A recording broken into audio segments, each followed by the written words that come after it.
All right, let's do a coterminal angle in radians here. 5 pi over 3. All right, I just want to be clear about something before, and you're probably chuckling about me saying be clear about something because this stuff gets pretty heavy pretty quick. But, um, you know, you can always just employ this formula for finding coterminal angles, okay? So we could take 5 pi over 3, all right, and we can add 2 pi to this. Right? But if I'm going to add 2 pi to 5 pi over 3, this isn't a fraction, right? So let's make it a fraction, first of all. Now it's a fraction, okay?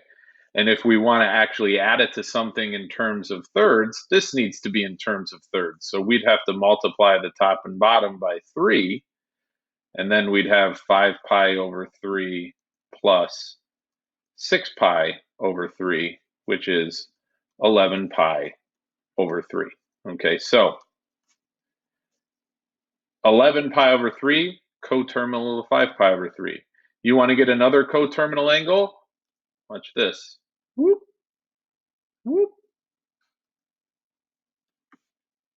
Subtract 2 pi.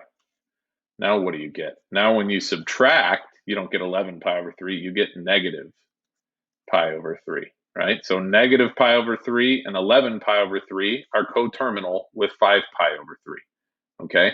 All this stuff that was happening over here, we can do that with radians as well, but our familiarity with these angles is going to come down the road when we look at the unit circle, okay? The one thing that I will say is this: your fraction game in this unit needs to be strong, okay? Because if I just said point blank, where is 5 pi over 3? What quadrant does 5 pi over 3 terminate in, okay? Well, you know that this is 0 radians. Do you remember that this is pi over 2 radians? This is pi radians. This is 3 pi over 2 radians, and this is 2 pi radians, okay? Look at it this way. If this is in terms of thirds, we just did this calculation, right? 2 pi is 6 pi over 3. So if I take this and say, you know what if I called this 6 pi over 3? Okay. What does that make pi?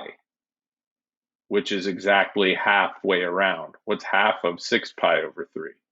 That's 3 pi over 3, right? So where's 5 pi over 3? If all the way over to here is 3 pi over 3, is 5 pi over 3 closer to this or closer to this? Right? It's 2 pi over 3 away from that. It's pi over 3 away from that. So you'd at least be able to guess that it terminates somewhere in here. Oh, and I can't draw it in the middle, but my pen got away from me. Okay, so here's my guess. It's in quadrant 4. Where exactly in quadrant 4? Again, let's be a Swiss Army knife. You want to convert this into degrees? Convert it into degrees. That might tell a better tale. All right, those of you that really dislike radians, we can work with degrees here. Okay, this is 300 degrees. We can work with degrees, okay, but these aren't going away.